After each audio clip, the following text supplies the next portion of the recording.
Gotham Season 3, Episode 16, These Delicate and Dark Obsessions. I think this was a really good episode.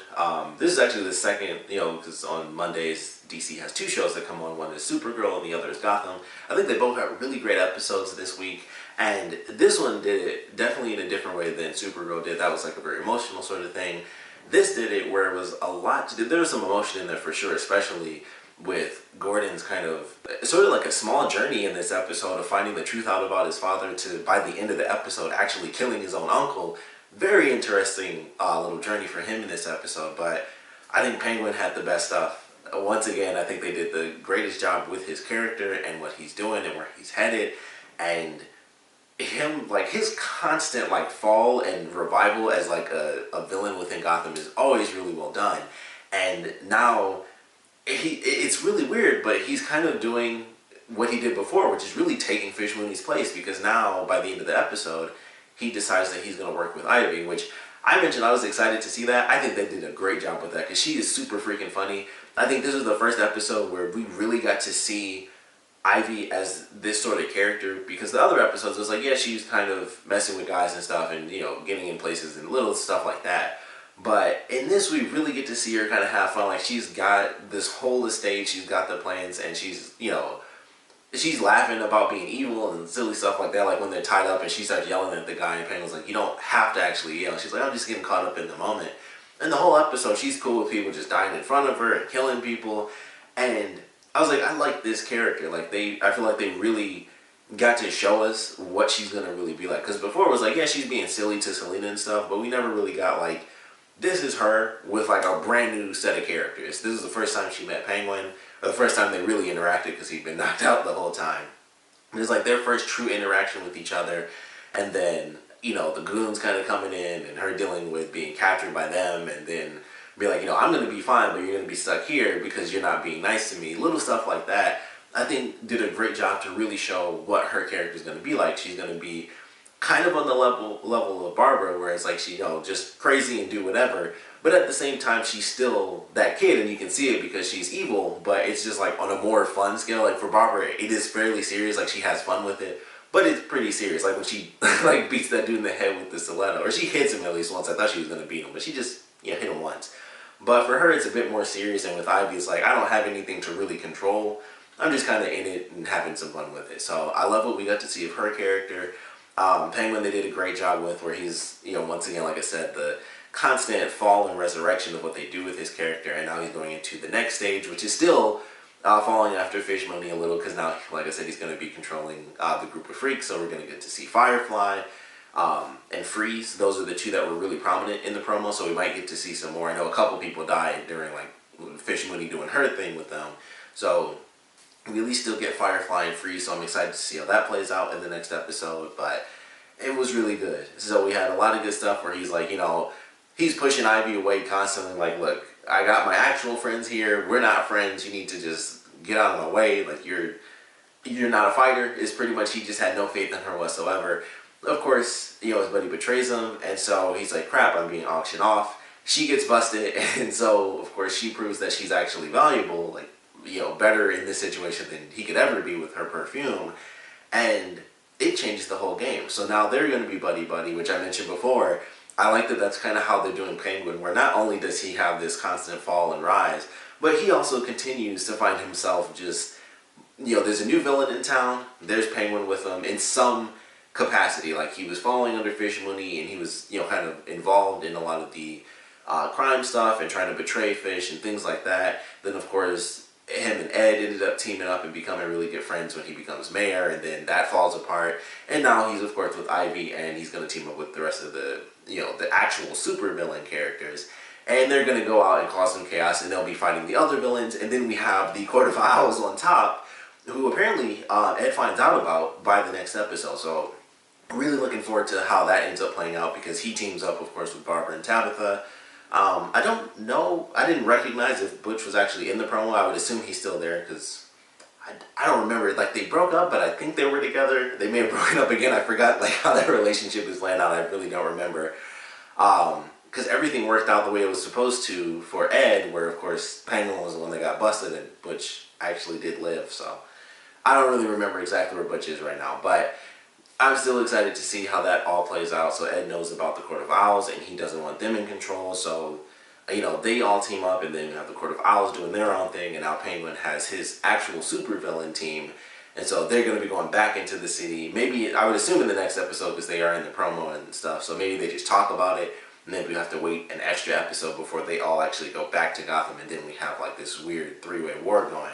But it's very exciting to see that play out just in the promo, so I'm really looking forward to that. Excited to see how this relationship builds between Penguin and Ivy, and when they eventually branch off, because we know where all these characters are kind of headed. So it's exciting to see, like, now that they've kind of established this sort of pattern, it just makes me curious, like, what's going to make it fall apart between Penguin and Ivy and the rest of the other supervillains? Like, are they just going to disband naturally? Like, okay, I'm back on top, and you guys can go. I doubt he'd do that, because that would be stupid, because you need people that kind of help keep you on top. So it just makes me wonder where things are headed. Maybe eventually he'll just get some goons and be like, you guys want to live your own lives, go ahead. I got actual trustworthy goons or whatever. But it just makes me curious now, because I'm starting to actually recognize the pattern. Like, this is kind of his thing, where he rises and he falls, then he rises again. He's like a perpetual phoenix for this character. So I like the way they do it. Constant team ups. I don't know if we're going to see other new villains come in maybe in the next season. It's like, okay, maybe he'll end up teaching them a little bit, or teaming up with him in like a future season or whatever. But love the way they did it in this one, and they're both kind of just having fun with it.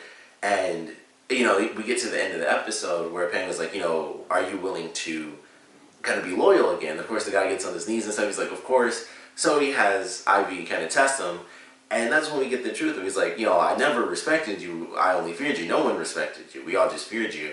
And Penguin was like, I can actually live with that. Fear and respect is management 101. And it was just a really good line. The way they had it was like, we all feared you, but there's no way anyone could ever respect you, because we all just thought you were a freak, just the freak that used to hold the umbrella. And I thought that was really well done. He's like, oh, a freak. And it sent him on like a crazy rampage, and he just kills him. He just bashes his head in with the little rake. So it was crazy, but I just love the way they ended it. And he even talks to Ivy like, sorry I freaked out there, maybe got a little out of control. But, that kind of helps them bond a little bit, where it's like, yeah, I was always considered a freak too, and, we can have a team of freaks, and we all, we can all kind of rise to power together. So I just love the way that they kind of bonded throughout this episode, where Penguin's just like, this is just some random girl who talks to plants and stuff, and those are her friends, and he just thinks she's crazy. And then by the end, he's like, man, she's a good person to have on my side, and now I have other people that can help me out and, kind of reclaim Gotham for myself for the second time, I guess. So I love the way they did that. I thought it was really well done. Jim's mission, like I said, kind of his just little arc of finding out the truth about his father, and actually realizing that this guy, killed his dad on purpose for the court, and that his uncle was actually the one that gave the hit, because he was trying to kind of stay in the good graces of the court and everything. It was very well done. And he gets closer and closer to the truth. He finds out that Falcone was the one that actually helped the guy, because he paid for the lawyer and stuff. And I was like, that's a really cool way to tie that in, because he realizes, he's like, you got a lot of guts coming here. You took my son from me. And then he's like, you took my father from me. And he kind of paused. And I was like, this is actually really cool. It's like this weird sort of respect. And then, he's like, did you like my father? And so he's like, yeah, I had a lot of respect for him, unlike the son that he now has. So I just like the way that small little snippet kind of played out for them. It was just really well done to me. But the crazy journey he went on in this episode, I thought was really good, because he gets these answers, and he's getting closer and closer to the truth. He can't let the Court of Owls know that he's looking into things, so that's how we get to see Barbara and Tabitha in this episode, which I thought was really cool. So they go to Doc 9C, which we find out the weapon had actually already come in, and his uncle was being lied to because they already lost faith in him. So the weapon is already there. We find out it's from Indian Hill, so that's someone who is either resurrected or someone that just naturally has superpowers. But it's something bad. It's supposed to be a weapon to destroy the entire city.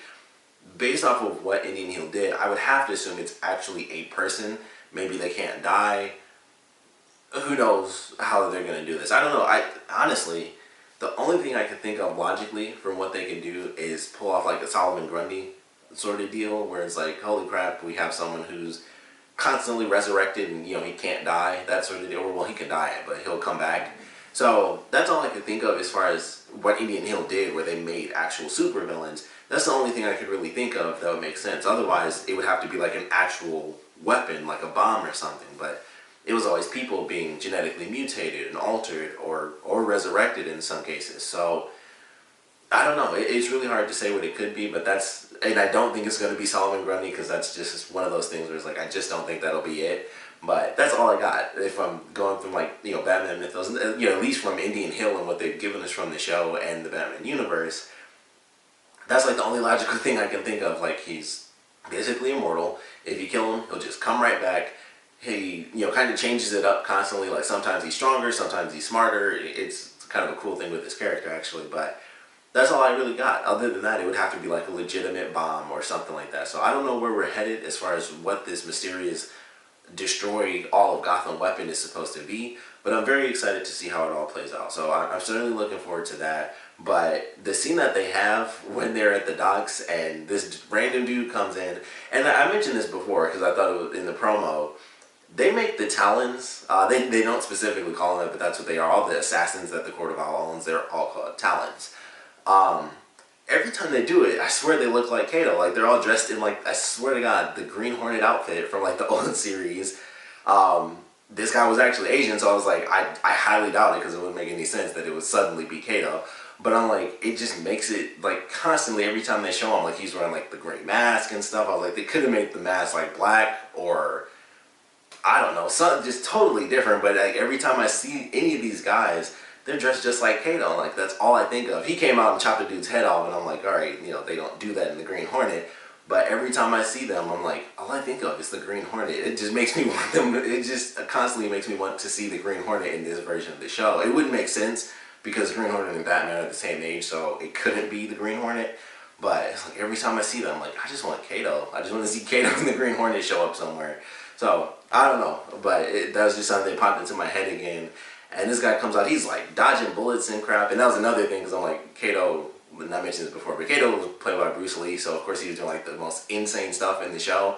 So it's like, yeah, this guy's dodging bullets, it makes me think of Kato. I was like, that could work. But of course he goes in and he's actually killing people instead of kicking people. And he gets to the guy in the chair after tapping them barber take off. And he's like, I didn't tell him anything. And he just whips that katana around and just slices that dude's head off. And I was surprised they were even able to show what they did, because they show his head lean back like just enough. It was like you could see the inch gap, and then they kind of cut, and then it goes to the rest of the head falling off from a different angle. But I was like, even for Fox, I was like, I'm surprised they even let that 1 second go where like his head separates and you see that much space. I was like, okay, I like that, because I just wouldn't expect them to show that on TV, like even just that little gap, because you could see like it was actually fake blood and everything like stretching. I was like, whoa, like I'm surprised that actually got through even for that short second. But definitely a cool sequence. They got rid of the one small source, like he might tell somebody later, so let's just kill him now. And the court knows that somebody's looking into something, but ultimately Jim has to go through the process of finding his uncle again at the end of the episode with a gun in his hand. And his uncle tells him, like, you have what your father did and you can finish this.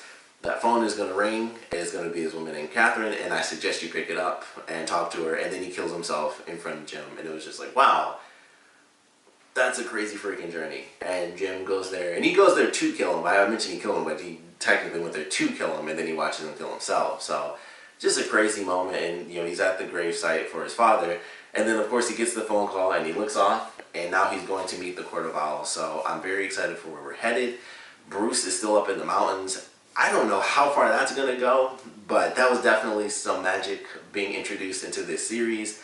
Don't think they'll take it super, super far, but I like what we got to see, where he's just trapped in the mountains, and this random dude is trying to help him. So it's very interesting what it's supposed to be, because we have, and they even reference this in the episode, Frank mentions the destroying of Gotham isn't really the Court of Owls as a whole, it's just a few high-ranking members. But when Bruce is basically in the mountains and everything, the guy mentions is like, we aren't really here to destroy Gotham, we're here to protect it. And I'm like, that's very interesting. You have just the different layers of people, and they also reference, I think, in the very beginning of the episode, Catherine mentions like the higher ups, or she says something where it makes it seem like there's people above everyone that's at that table, but they need it to be unanimous or something like that for us to actually go ahead and destroy Gotham. So I don't know how much we're gonna really see of like even higher up characters in the Court of Owls or anything like that, but it's just interesting the way it's all playing out because we have them kind of doing a sort of a landscaping of the entire city, just wiping it all out, and then you have this guy where it's like, I don't want to destroy Gotham. I want you, Bruce, to be like the symbol. And of course, they're saying basically everything that relates to Batman because it's Batman moment. But it's like, I believe that you could be a symbol to, the city and, kind of protect it and stuff. And it was very interesting. And I love the way they did it. I mean, him having the needles and sending him back to Crime Alley, I just thought was really well done. Like, especially the first time he did it, and he's just like looking at his parents walk past him. And that's a crazy moment to experience. And it's just like, wow. And of course, the second time they go through it, he's trying to fight the guy, but of course he's just, like, especially the first punch made me laugh. He was just like, he barely even blocked it. He just like lazily flicked his arm away, just like, nah. So he's dodging all his punches and stuff, and eventually he just jumps to the other side of him. But he hits him with like a palm technique and just knocks him down the alley. And, of course, when they wake up, it's kind of like the Matrix, where he's like, if your feelings are strong enough, they can follow you into the real world. So I'm excited to see where they take that. And he mentions like, I basically can't help you until you leave the alley, because that's the thing that's still in your mind, is you're stuck in this alley. You're stuck in that moment where you were with your parents when they died. So I'm certainly looking forward to how they're going to kind of break him out of that and help him at least accept it, maybe not move on, but at least accept it, because that's a part of his character where he does accept it, but it's always there. Like, it's always there, but right now he's trapped there. He needs to be able to leave it and just, still have it in his mind, but be able to walk away from it. So I'm really looking forward to how they're going to explain that. They had, I think, maybe 6 or 7 needles were actually in there, and they had like different sayings on them and stuff, so I don't know if that's really going to have an effect, where it's like, him hitting him with the first needle was taking him back through his memories, and then the other needles will take him through basically like spiritual and mental training sessions and stuff like that. He's basically in the mountains training with Ra's al Ghul. Like a more magical version of him. But I'm looking forward to where they're actually going with that, because it's very interesting. Like, the Court of Owls sent him there, and then it's like, yeah, you're trapped, but I'm kind of just trying to help you become more powerful. So it's definitely some mixed signals, but it's certainly entertaining. And I'm looking forward to, how long that ends up taking and where they end up going with this. I would assume we're closer, to the season finale, but I'm excited to see where they take this. So I'm looking forward to what they do with Bruce. I'm very excited to see how Jim kind of plays both sides of the fence, kind of infiltrating the Court of Owls. And then, of course, we have, once again, we got War coming along, where we have Penguin and his new team going up against Ed, Tabitha, possibly Butch, and then, of course, Barbara. So certainly looking forward to that. Glad to see Ed is going to show up in the next episode. I want to see him do some more Riddler stuff, because that was really good. So really looking forward to the next episode. But of course, we'd love to know what you guys thought about this one. So please comment below. Let me know your favorite parts, your least favorite parts. And I actually want to know where you guys think things are headed for Jim now that he's infiltrating the Court of Owls. Like, how long is that really going to last? When is he going to find out about the weapon? What is the weapon? I would love to know your theories on that, because all I can think of is another Batman character. That seems to be like the only thing that makes sense. Because everything, I mean, I'm trying to think, but Hugo Strange is alive, if I remember right. He left with Fish Mooney, so I don't think it could be like another version of him. He magically survived being hit with fire from one side and ice from the other, but that is not how science works. That popped into my head. I was like, that really shouldn't have worked. Like, somehow that canceled each other out. He'd be dead. He would be burned on one side and frozen on the other. Not like canceled out and alive.